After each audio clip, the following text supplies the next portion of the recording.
we can print this format. Okay, so there are 4 lines. Roses are red, violets are blue, sugar is sweet, and so are you.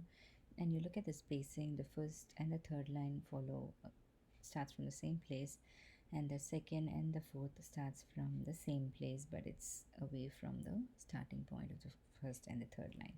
So we're going to see how to do this using our print statement.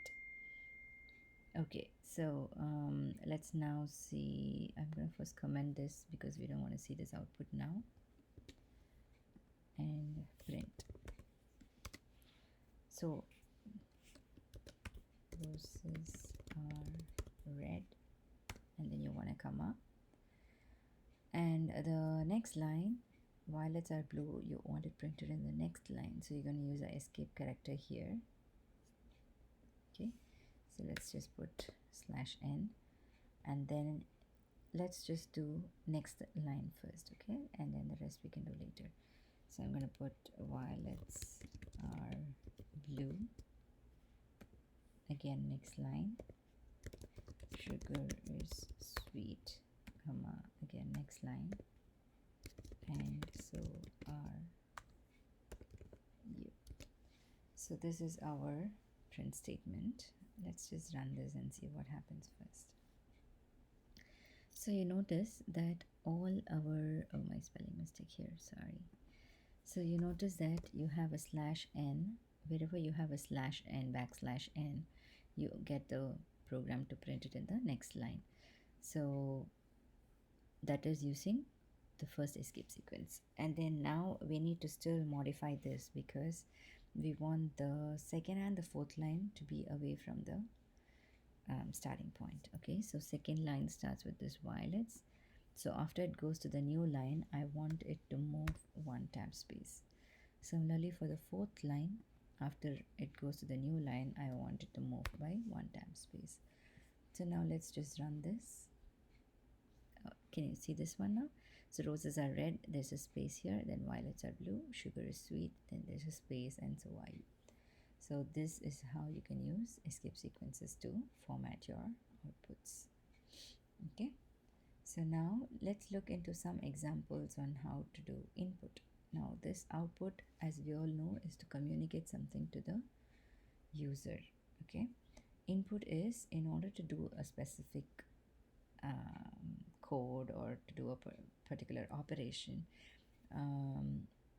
you will usually need some sort of input going into the code.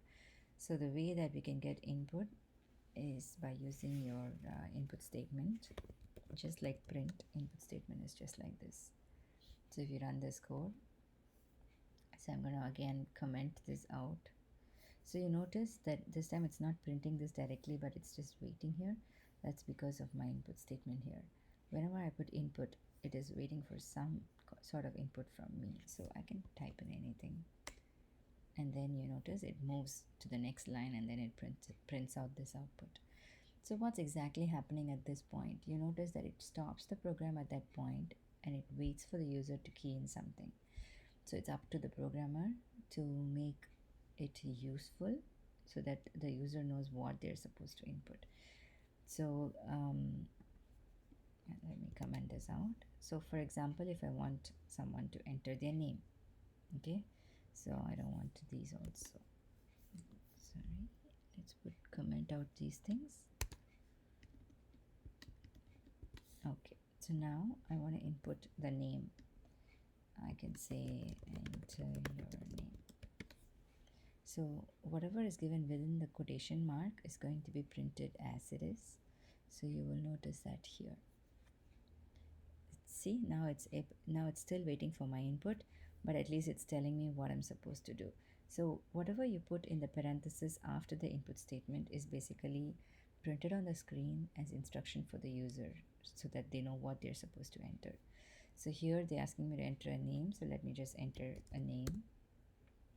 So I'm going to just enter Alex, and then the program ends here. Why? Because there's no other code. Now, where is this name getting stored? Is it even getting stored anywhere? No, obviously, because we are not storing it anywhere. We are not asking it to put it inside any particular variable.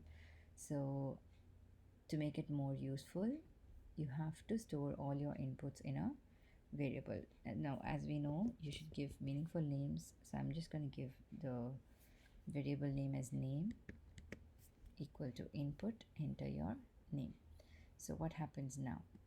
Run the code. Same thing, it's asking me to enter a name. I'm just going to enter it and the program ends. Again, same output. But the only difference in this case is now it has been stored in this variable. And we have already seen that once you have the name stored somewhere, it's easy to just print it out, right? All you need to do is just put print and then put the variable name where you've stored it. So now when I run this code, it'll ask you for the name. Let's give Peter this time. And you see Peter gets printed. And in your code, you've not used any name called Peter. It's all coming from the user input and it's just getting printed out. Okay. So same thing you can do with numbers. So you can just say number, input, enter number.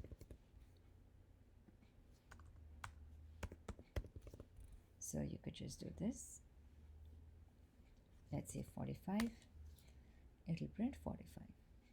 Okay. So these are examples of how to use input statement and store the value in a variable and then print out the value from that variable. So one key thing that you need to note here is that whenever you use input statements, now both of these number and name or alphabets works, right? So how do you know what's the data type of your variable here? So you can use the function called type. So you can just say type of number. So this will tell me what is the data type of this input that the user has given. So it says class string. That means even though 45 is a number, Python is considering it as a string because of the input statement.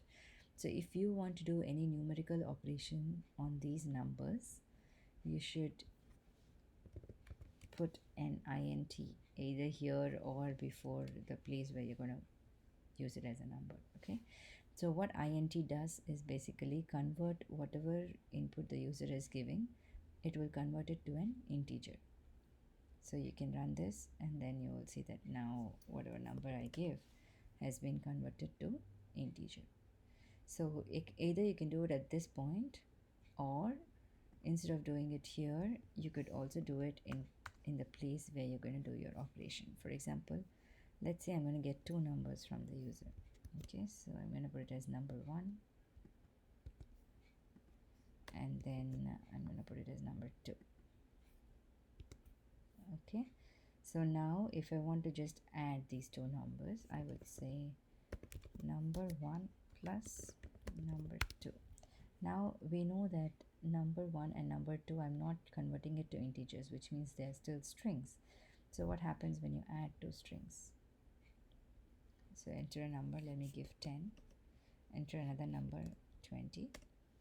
You notice your output is 10, 20, 1, 0, 2, 0. So it's not really performing a mathematical operation here, but it's just pasting these two things together in the order that you're pasting them. So it's like strings are usually just pasted together. It's called string concatenation. So you're just putting the strings next to each other. Okay, so in cases where you actually want to do numerical operations, you'll have to convert this into int values. So that's when you can do int number 1 and then int number 2. And then now if you do your operation, you notice that your answer will be a numerical value, which is 30. Okay, so this int, you can either do it at the place where you're doing your mathematical operation, or you could do it when you're getting your input. And you could also convert 1 to integer, and similarly you can also convert it to a float according to your requirement. So I'm going to just type in again 10, 30 maybe, and you notice when you add a integer number and a float number, your answer is given out as a float number. Okay, so these are the ways that you can get input from the user, and you can apply it into your code and then change the type of the variable according to your requirement. Right?